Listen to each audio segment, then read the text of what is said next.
One, she was there, until she wasn't. She didn't leave screaming. She left quietly, after he opened the door and found half the apartment gone. Her mug was still on the table. Her perfume still in the air. But her side of the bed was cold. Then his phone lit up. One message. I was disappearing long before I left. That was the moment panic finally touched him. What did he miss while she was still right there? Subscribe to Hidden Angle Podcast, before we step into the silence that broke her first. 2 small silences that meant everything.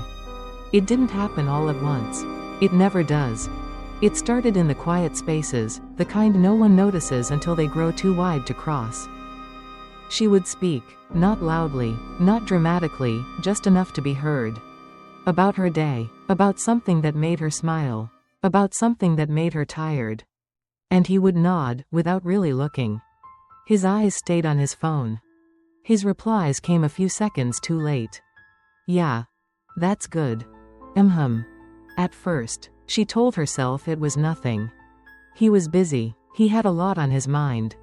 Love didn't always have to sound like attention, right? So she softened her voice. She shortened her stories. She stopped repeating herself when he didn't catch what she said. There were nights she waited for him to ask, "Are you okay?" But the question never came. Instead, the silence answered for him. And the strange part was, he wasn't cruel. He didn't yell. He didn't push her away. He just didn't reach. She would sit beside him, close enough to touch, and still feel miles away. Once, she laughed at something on TV, really laughed. The kind that used to make him turn and smile at her. But this time, he didn't look up. That was when something inside her paused. Not broken. Not shattered. Just paused. Like her heart was waiting for a moment. That never arrived. She began to notice the pattern. Not in what he did. But in what he didn't. No follow-up questions. No, tell me more. No quiet moments where he leaned in instead of away. And slowly, almost invisibly, she started taking pieces of herself back. Not because she wanted to leave, but because she no longer felt seen enough to stay the same. 3. He was always almost there. He wasn't gone. That was the hardest part to explain. He was there, just not fully. Like a signal that almost connects, then drops before you hear the whole sentence. He would text her, "On my way." And she would believe him. She always did. But "on my way" became 30 minutes, then an hour, then a quiet apology that never quite reached her. "I got caught up. Work ran late. You know how it is." And she did. She understood more than she should have. So she adjusted. She always adjusted. Dinner stayed warm longer than it should. Candles burned lower than they were meant to.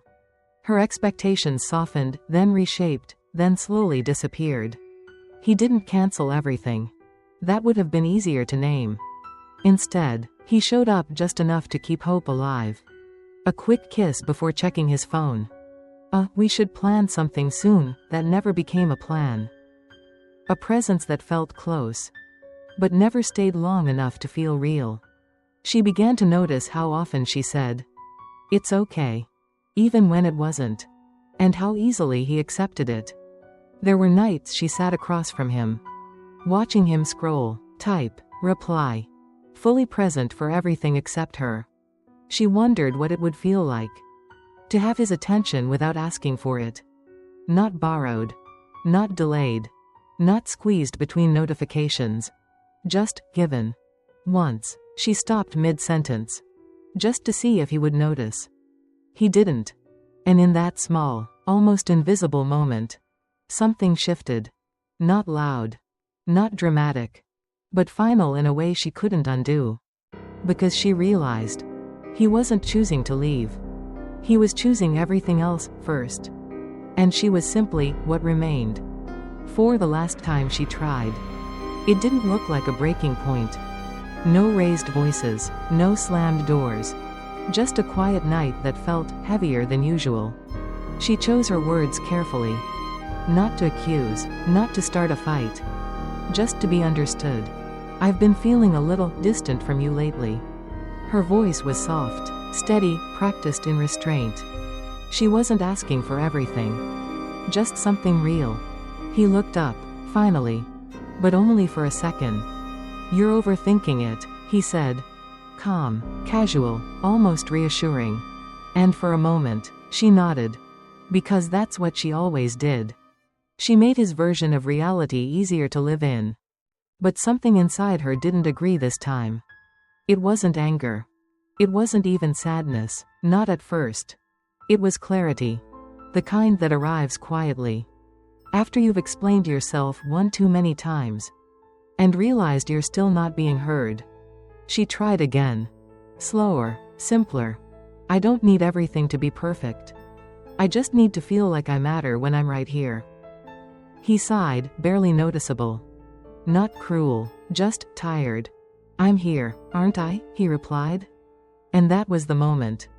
Because he was right. He was there. But not in the way she meant. Not in the way that reached her. She didn't argue. Didn't raise her voice. Didn't explain it again. She just went quiet. Not the kind of silence that waits to be filled. But the kind that begins to close a door. He didn't notice the shift. Not when her eyes softened. Not when her shoulders relaxed in a way that meant letting go. To him, the conversation ended. To her, something else did. That was the last time she tried to translate her feelings into something he could understand. After that, she stopped searching for the right words. Because deep down, she knew. It wasn't the wording that failed. It was the space between them. That had already grown too wide to cross. The wound he never saw. It wasn't the words he said. It was everything he never noticed. He thought love was still there, because nothing had exploded. No fights, no ultimatums, no dramatic endings. Just two people, still sharing the same space. To him, that meant things were fine. But what he couldn't see was the kind of damage that doesn't make noise. The kind that builds in pauses. In missed eye contact. In the seconds after she spoke, and no one really answered. He believed love meant staying. Showing up physically. Not leaving. And in his mind, he had done that. He was loyal, present, predictable. But love, to her, was never just about being there.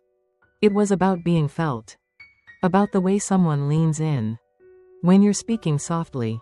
The way they notice when your energy shifts. Before you even have to explain it. And slowly, she stopped feeling that. Not all at once. Not enough to point at a single moment and say. That's when it broke. It was quieter than that. She would look at him and feel like she had to reach across something invisible. Something that hadn't always been there. And the more she tried to bridge it, the more she realized. He didn't even know there was a distance. That was the wound. Not rejection. Not betrayal. But being unseen by someone who believed they were right there with you. There's a certain kind of loneliness that only exists inside a relationship. Where you're not alone. But you feel it anyway. And it confuses you. Because there's no clear reason to leave. Nothing you can easily explain to others. Just a quiet, persistent feeling. That you're fading in front of someone. Who still calls it love. He never saw that part. Because from where he stood. Nothing was broken. But from where she was sitting. Everything already was. You didn't lose her. You missed her. You keep telling yourself you lost her. That one day she just changed, pulled away, became someone you didn't recognize. But that's not what happened. You didn't lose her in a moment. You missed her, in 1,000 small ones. You missed the way her voice softened. When she realized you weren't really listening. Missed the way she paused before speaking. As if deciding whether it was even worth saying out loud. You missed the nights she stayed up a little longer. Hoping you'd notice the quiet in her. The kind of quiet that isn't peaceful. But waiting. Waiting to be asked. Waiting to be seen. And when you didn't. She stopped waiting. You thought she became distant. But distance isn't something she created. It's something she adapted to. Because when someone feels alone long enough, They don't always leave right away. Sometimes they stay. But they stop reaching.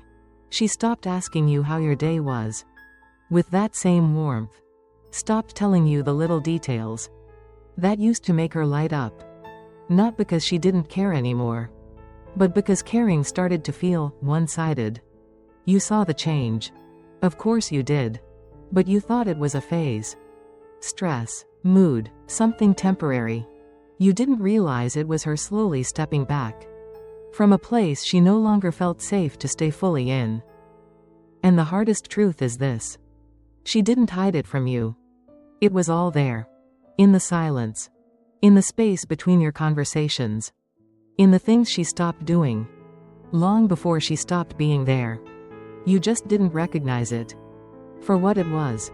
Because losing someone feels sudden.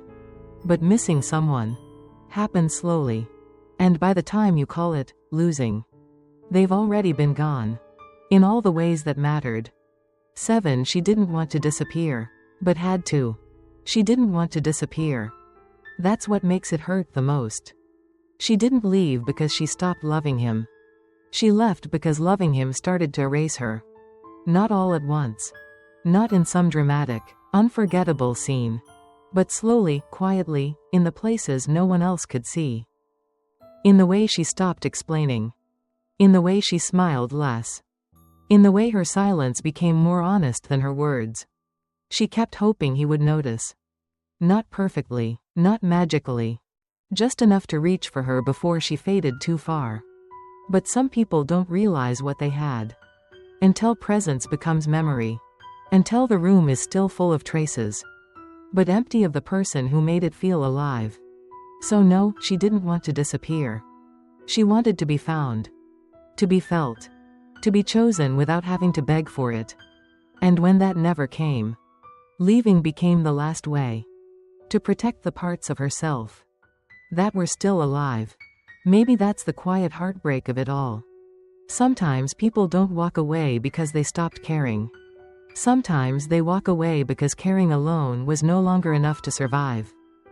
If this story felt a little too familiar, share it with someone who may need these words. Leave a comment and tell me. Was she leaving him or saving herself? And if you want more stories that say the things people feel but rarely admit, like this video, and subscribe to Hidden Angle Podcast.